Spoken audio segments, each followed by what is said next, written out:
Hello everyone, today I'll be reviewing The Palm Beach Story.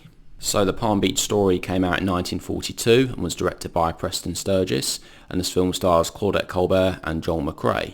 So this film kicks off in a really crazy way because this wedding is about to take place between this couple that are called Tom and Jerry, played by Joel McCrea and Claudette Colbert. So this wedding takes place eventually, and then we get this bizarre opening credit sequence which basically seems to imply that yes, they've got married, but after a few years they're starting to have problems with their marriage, and essentially their marriage is not going that well.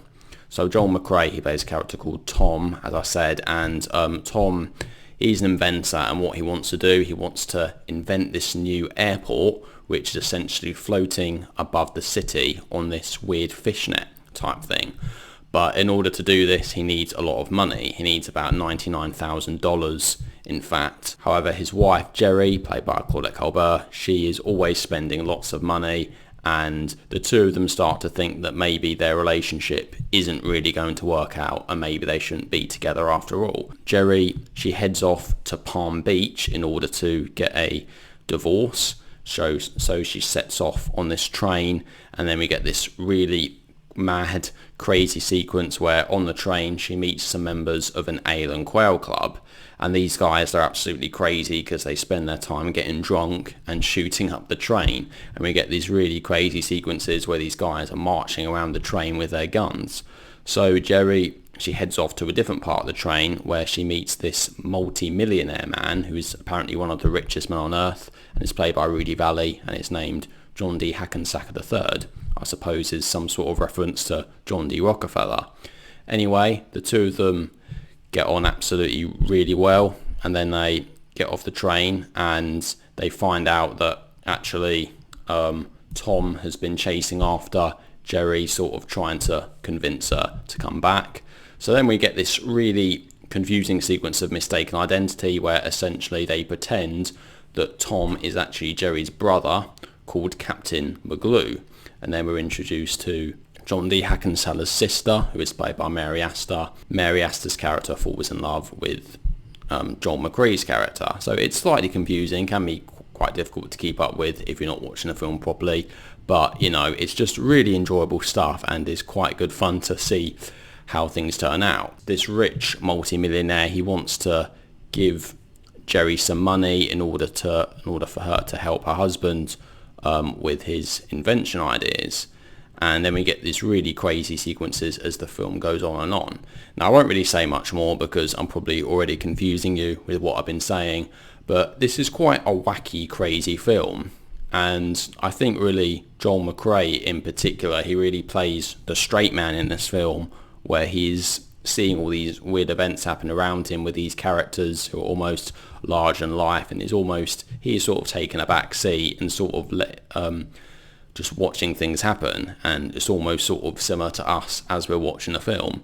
Now really the star of this film is probably Claudette Colbert. She's certainly the character that gets the most screen time, and she's really excellent. She's very charming, very likeable, and I've seen her in one other film, which is It Happened One Night with Clark Gable, and she was excellent in that, and in this film she's possibly even better, even more likeable, and even more charming.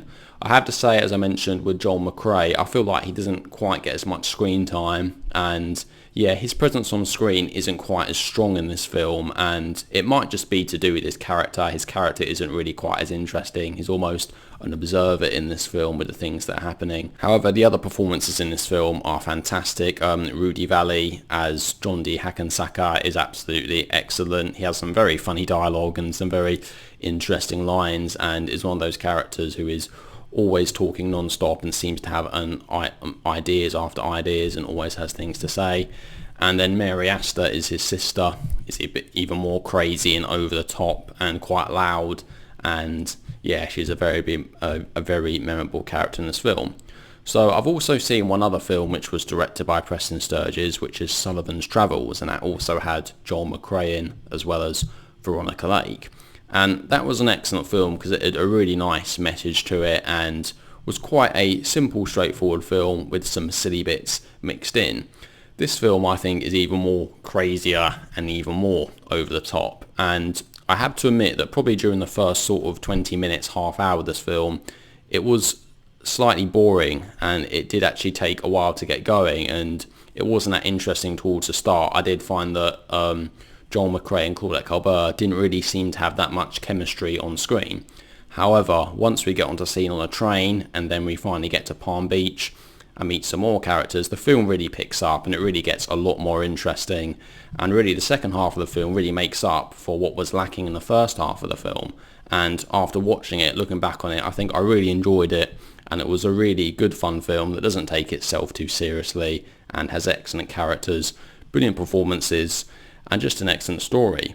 And really, as we get into the second half of the film, we really do see that when Claudette Colbert meets this rich man played by Rudy Vallee, that we realise that actually Joel McCrea and Claudette Colbert actually do have lots of chemistry after all.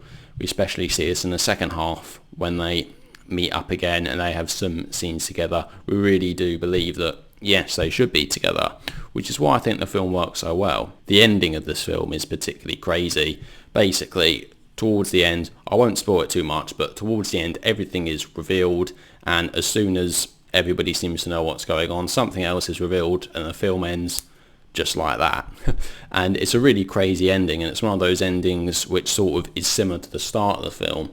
So this film almost has bookends. We have something happen at the start and then something very similar happen at the end, and it almost reflects back on the film as a whole. And in some ways the film did end very quickly, and I almost didn't really see the ending coming, almost as if the final 2 minutes of the film were just really rushed and really quick.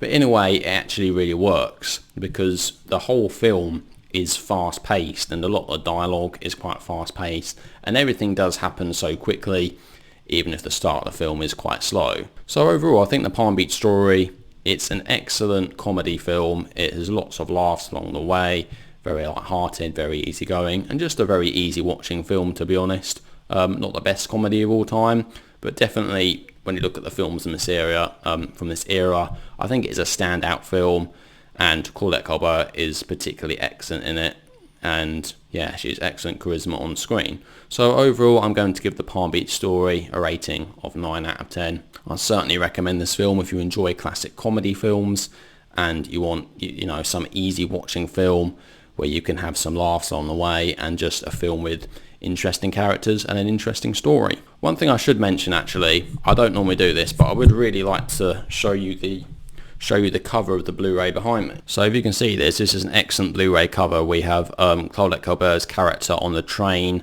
along with the guys with the guns who are shooting.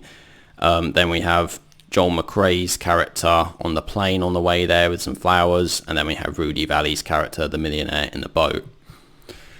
Yeah, no, I just thought that was an excellent cover. It's just one of those excellent pieces of artwork which really sums up the film really well. Anyway, so that is my review of The Palm Beach Story. So what do you guys think? Do you like it? Do you dislike it? Please let me know what your thoughts are down in the comment section below. Anyway, thank you all very much for watching. I'll see you all in the next video. Take care.